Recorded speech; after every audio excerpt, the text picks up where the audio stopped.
Hey guys, welcome back to my channel. I am Brandi Rose, if you didn't know. And I can't wait to show you guys what I got today. By the title of this video, you already know.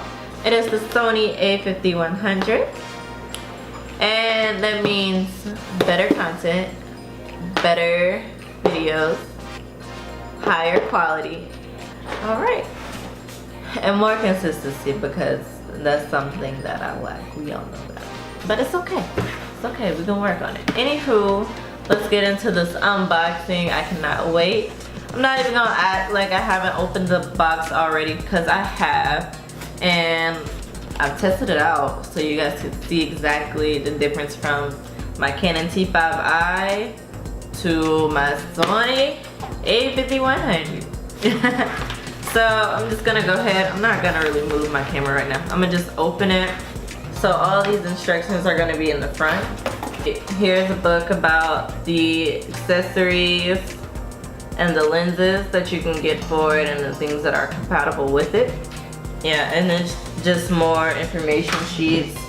I'm not the type of person to go through that unless I really need to be honest with you. Because I myself like to figure things out on my own. I most likely will be going through these later, but as of now, no, I will not. The charger and the adapter. Best Buy is actually currently having a sale, so I got mine for a steal. Alright, so this is the Sony a5100. This camera has interchangeable lens. It also came with the 16 to 50 millimeter lens, luckily.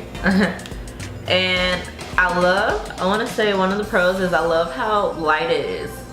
Compared to my Canon T5I, this feels like a feather. So what I'm gonna do is do like a quick mini tutorial just to show you guys the difference between the Canon T5I and the Sony a5100. So let's switch over. So I have switched to the Sony a5100. I also do have the skin softening setting on there. It is on low, so it's not really too much. Anywho, let's go ahead and get into this makeup look. It's going to be something really simple. I just want to see how it's going to show up on camera, how it's going to show the detail. This is the, I'm going to point out this, I love how it autofocuses quietly.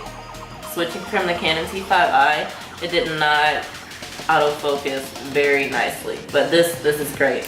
But I'm using, for my eyebrows, I'm going to use the Anastasia Beverly Hills Dip Brow Pomade in the color Ebony. That was definitely medium brown. So I use medium brown on the days that I just don't wear makeup or just want to be lazy. But here's the one that's Ebony, so you can see it.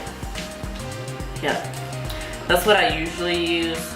I ended up picking up the wrong one day and was like, well, I'll just keep it.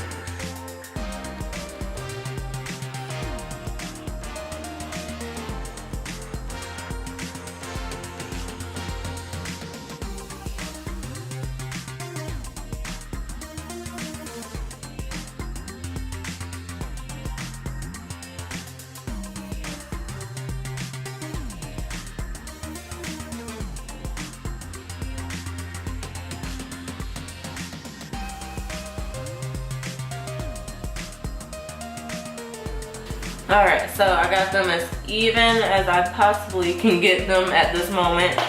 And my next step is to go in with a little bit of concealer. Alright, I'm so happy. You can even see my little ear piercing. Y'all like that? It still hurts. I got it done like 2-3 weeks ago. This is the LA Girl Pro Concealer in the color Pure Beige.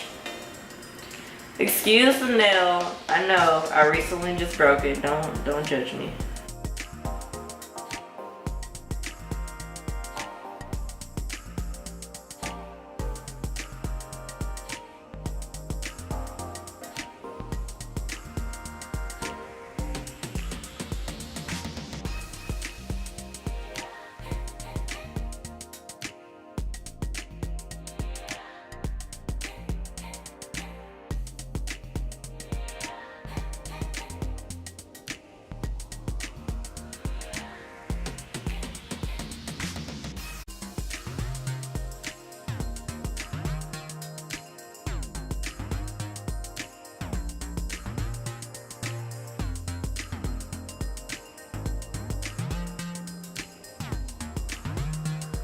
Everybody needs a smooth foundation. Just take care of your skin and use primer.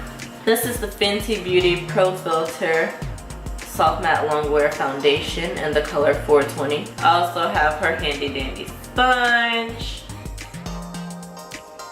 And you want to make sure that you go over the eyebrow because you don't want the concealer to be too bright.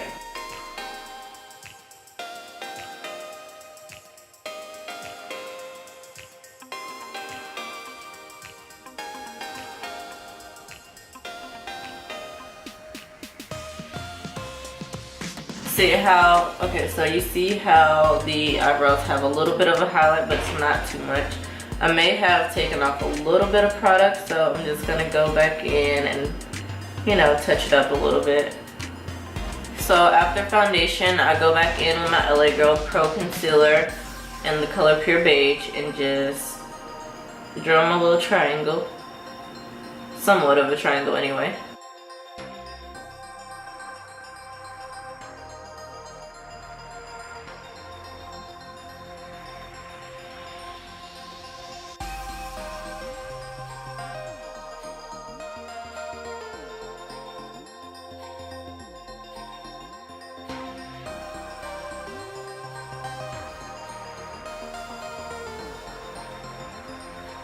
I always tap over the concealer with a little bit of leftover foundation from what I used earlier to make sure it blends evenly and you have like a smooth base.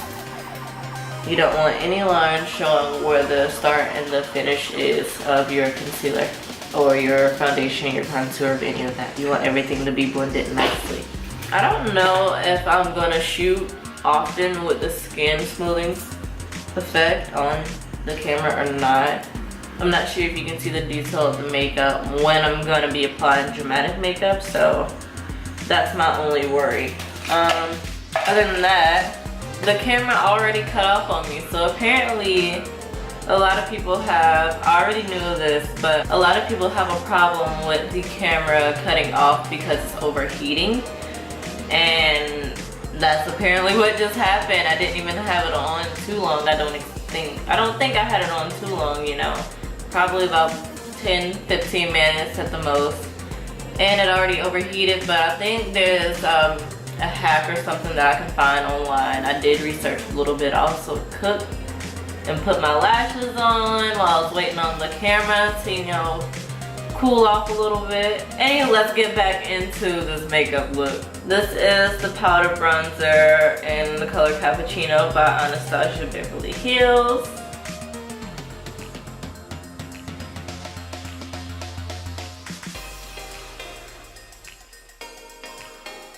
And this is the Amrezy highlighter by Anastasia. What I like to do with this one is spray a little bit of, you know, Mario Badescu on the brush and then lightly, not lightly, tap into there.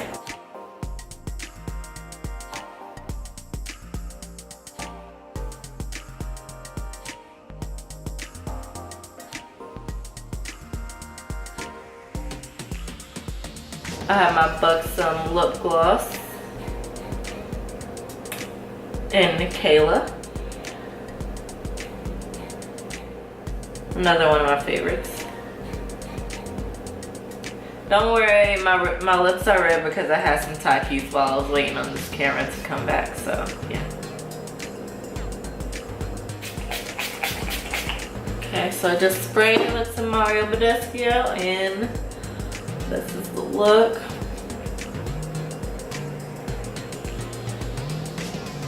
So this is like a everyday makeup look for me or whatever.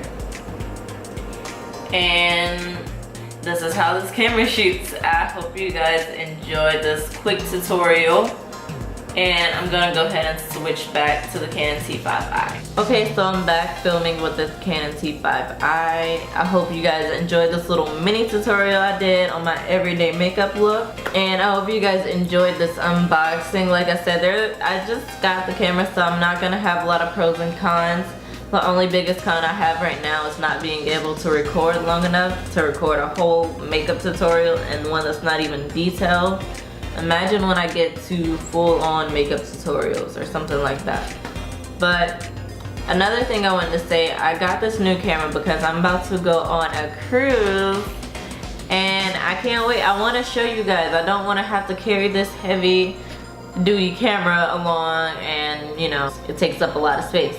So I got this new camera and I hope and pray that it's gonna work and not die on me while I'm there. I am gonna be buying another battery just in case while I'm filming, if that helps with the overheating or not. I'm not sure. I'm gonna do some more research on that. Until then, I can't wait to see you next time.